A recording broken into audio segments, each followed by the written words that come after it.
అగ్గి పుల్లకి తల ఉంది కాని అందులో బుద్ధి లేదు.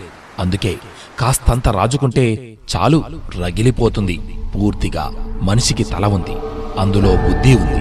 మరి ఎందుకు చిన్న మాటకే ఆవేశంతో రగిలిపోవాలి? నీ గురించి నలుగురు ఏమనుకుంటున్నారో నీకు అనవసరం. ఎదుటివారి మాటలు పట్టించుకొని బాధపడుతూ కాలాన్ని వృధా చేసుకోకు. నువ్వేంటో నీకు తెలుసు. ఒకరి దగ్గర నిరూపించుకోవాల్సిన అవసరం నీకు అస్సలు లేదు. సూటిగా మాట్లాడేవాడికి శత్రువులెక్కువ, మాయమాటలు చెప్పేవాడికి మిత్రులెక్కువ.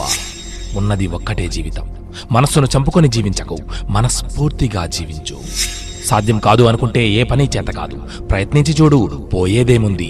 గెలిస్తే సంతోషం వస్తుంది, ఓడితే అనుభవం వస్తుంది. నీ ఆశయ సాధనలో ఎన్నిసార్లు విఫలమైనా సరే మరొక్కసారి ప్రయత్నించు. నువ్వే విజేతగా నిలుస్తావు. మురిగే కుక్కలకి జవాబు ఇవ్వవలసిన అవసరం లేదు. తెలియని వారిని చూసి అరవడం దాని నైజం. అలాగే కొందరు మనుషులు ఉంటారు, నోరు జారేవారు. అలాంటి వారికి జవాబు ఇచ్చి వారి స్థాయికి మనం పడిపోకూడదు. మన మౌనమే వారికి చెప్పు దెబ్బగా సమాధానమివ్వాలి. ఇతరులను వేలెత్తి విమర్శించే ముందు మన ప్రవర్తన ఎలా ఉందో, మన మాట తీరు ఎలా ఉందో ముందుగా తెలుసుకోవాలి. మనలో ఎన్నో తప్పులున్నా మన ఎదుటి మనిషిని విమర్శించే హక్కు మనకు లేదని తెలుసుకోవాలి. అడుగున ఉన్న ఆకు రాలిపోయినప్పుడు పైనున్న ఆకు దాన్ని చూసి నవ్వకూడదు. ఎందుకంటే రేపటి వంతు తనదే. మరి మిత్రమా, ఆఖరుగా ఒక్క మాట.